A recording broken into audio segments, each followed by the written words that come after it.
Avec les réorganisations de planning cette année, il est possible de voir beaucoup plus de films.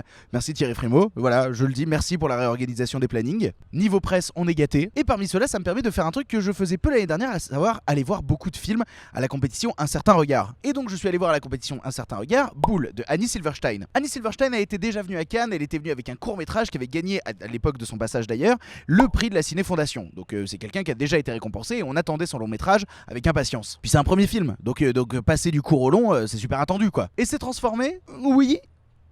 Et non, c'est un mouille. On va faire un mélange des deux, c'est un mouille. Voilà pourquoi. Générique.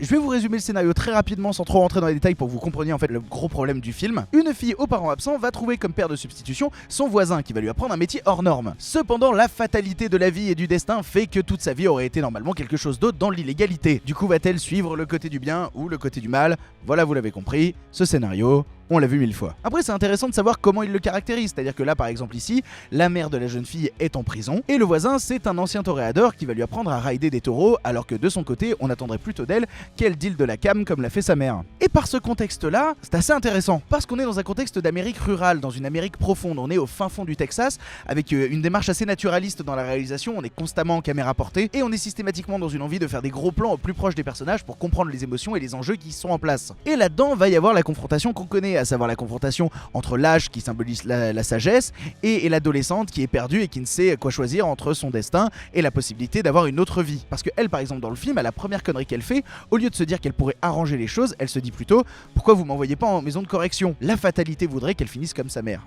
A-t-elle changé son destin? Voyez le film. Ce qui est intéressant d'ailleurs, c'est que la gamine est une jeune blanche et le toréador un vieux noir. Et dans énormément de films, on se retrouverait dans une confrontation entre blanc et noir. Là, c'est pas du tout abordé. Ils ont pas du tout l'envie de faire ressortir ça en fait, parce que tous étant tellement pauvres, tous étant tellement dans la merde, ils préfèrent se focus sur ce qui les rassemble, à savoir être dans la galère ensemble, que d'être dans ce qui pourrait les repousser dans une Amérique sous Trump. Ici, on est là pour parler de situation sociale parce qu'elle est tellement pourrie qu'elle fait oublier les conflits raciaux. Et donc, il n'y a pas de faute de goût particulière, c'est très bien réalisé, il y a un gros travail sur la lumière de nuit avec des jeux d'ombre.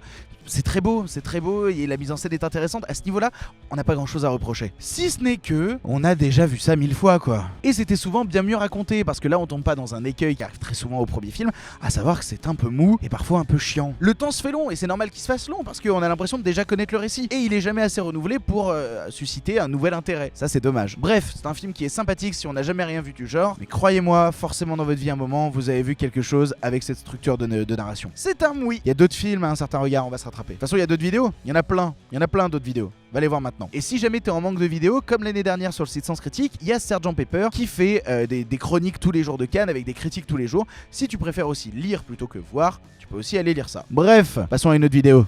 Générique.